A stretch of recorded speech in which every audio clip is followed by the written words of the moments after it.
Hello everyone, welcome to a new video. Actually, I didn't plan to make this video at all, but today, anyway, I would like to talk about and make this video about pretty philosophical question, pretty philosophical and kind of like tricky nuance and thing. I would even say part of life of most people. Have you ever thought about the idea why right now in 2025 it seems to be extremely difficult, almost impossible for most people to find not only girls, not only girlfriends, but also friends and make any communications with people? There can be lots of words, there can be lots of books written, of course there are lots of videos, materials, podcasts, lots of people saying, here and there and just...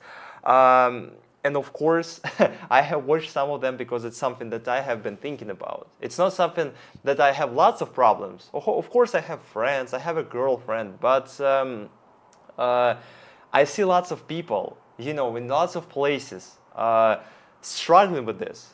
They're either completely lonely, or I would even say they have some depressions, anxiety, all these things. They cannot meet new people, they cannot establish any interactions, any relationship with people. And I would tell you this, just the true reason. There is nothing else, but only this particular thing. Social media. Guys, social media. It's not just one of the reasons. It's the one, and it's the primary reason. It's the primary reason of people right now in 2025 struggling with establishing and creating new, I would say, relationships, friendships, whatever. Because you may think, what's the reason? Okay, social media, and then I use them, and what's the point? I will tell you this.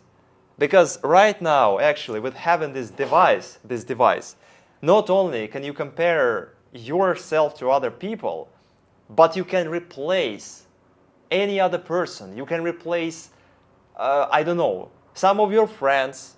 You can kind of like replace your maybe, boyfriend or girlfriend, whatever, by saying replace. Of course, it's not as clear as it seems to be, but imagine if you're dissatisfied with something, if you are, have lots of negative things going on in your family or whatever, or in your friendship, you can just, open Instagram, or you can open some social media, you can just start scrolling up and down and see that, there are lots of people, other people living different lives. And of course, I have already made a video about comparing yourself to other people, which is something that you shouldn't do at all by any possible means. In no circumstance should you compare yourself to other people. And unfortunately, lots of people do not understand this.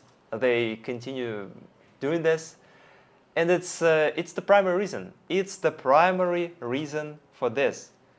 Again, just let me tell you this. 30 years ago, even 20 years ago, I would say even 15 years ago, before the first iPhone came out, before people before people started using the direct access to the internet outside their apartment.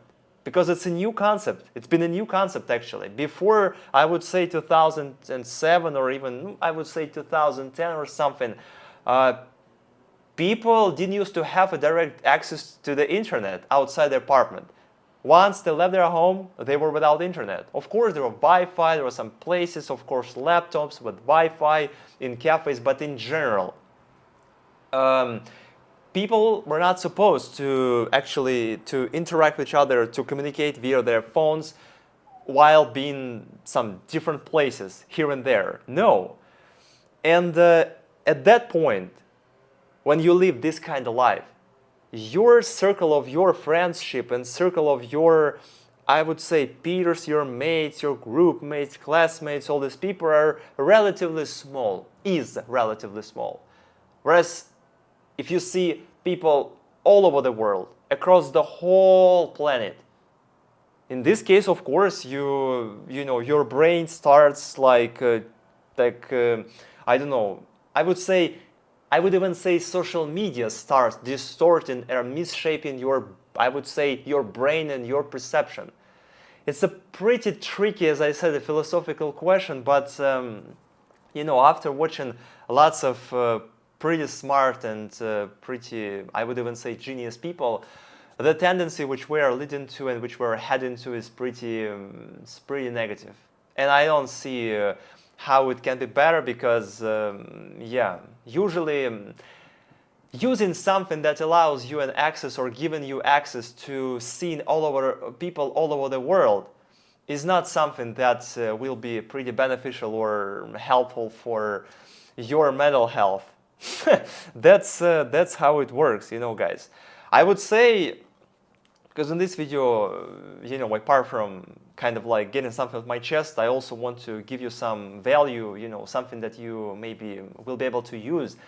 And I think, you know, something, for example, that I've been using for maybe for the last 2 years is something that you can use to balance this. Because of course it's impossible to say like, just don't use this. No, it's impossible because in this case you will not be, I would say, pretty much competitive. You will not be, you know, you will not be able to function and exist as a human being, not only here in your city, on the whole planet, you know, because right now, you know, internet is everywhere. That's the point, and this is something that you just have to come to terms with. Another point is that how you can use this, how you can balance this, and how you can actually, I would say, to be able to process all this information.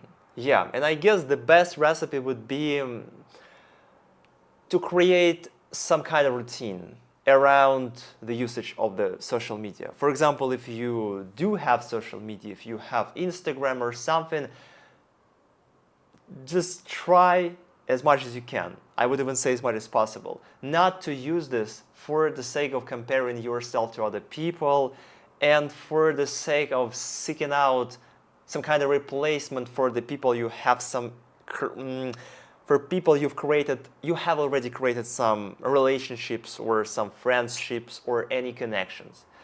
Because by definition, it's been always, you know, it's always been this way. But before that, people didn't used to have social media. The point is that there will be always people better than you are, better than your girlfriend, better than your friends. But the point is that the less choices you have, the happier you are. It's like, imagine going to the restaurant and sitting and just open the menu and realizing that, holy crap, there are hundreds of positions or some, you know, dishes, whatever things, items, and you are, I would even say, in two minds. You have no idea what to choose. And probably you will leave this restaurant because you are, you are bombarded with all these options, you know, what to choose. Another point, when you go to the restaurant, for example, some meat restaurant or beef restaurant, whatever, in the menu of which there are just 10 or 20 options, dishes, and of course, it will be easier to choose. The same goes to the topic which right now I'm making a video about the idea why right now for people it seems to be extremely difficult, and it is difficult, to establish new relationships, even to maintain the same relationship. Why do you think the divorce rate is so high? According to the last research which I saw, it was like 52% or 54% of divorces all over the world, which is amazing. Again, once people start having some troubles or some, any negativity going on in their family, they immediately go to their iPhone or wherever, they open Instagram or other platforms, even like some dating apps, and they start seeking out for a replacement, for some, even like for some validation out there, in order to, I would say, to ease this pain and maybe, I don't know, find some way how you can replace your current husband or wife or whatever, or friends, I don't know. Yeah, people, kind of like have forgotten how to how to forgive other people, how to maybe how to not pay attention to some minuscule thing, because you know there are no such thing as ideal people. There will be always you know, bad people, or I don't know, not ideal people, and probably, you know, some of your friends are not ideal people, because yeah, but these are your friends. These are people who you can trust, who you can, you know, tell some stuff. I don't know, who you can just hang around sometime, just enjoy your time, whatever. So the bottom line of this video would be try to find this balance between the usage of social media and between just existing and being as a human being in 2025. Try to use modern technologies, try to just keep up with what's going on here in the modern world, but at the same time not be susceptible and not be influenced by the negativity flying around the world, especially in regarding social media. That's the point of this video, guys. In my opinion, this is the best way. Really, this is the best way. This is the best way how you can get away with using your social media in 2025 and not affecting, not destroying your current friendship, relationships, etc. And at the same time, being able to stick it out and find new connections and create new, let's say, circle of people around you. That will do for this video. I hope that you found this video pretty interesting, and if you did, don't forget to subscribe on this channel and give me a thumbs up. See you guys in our next video. Bye!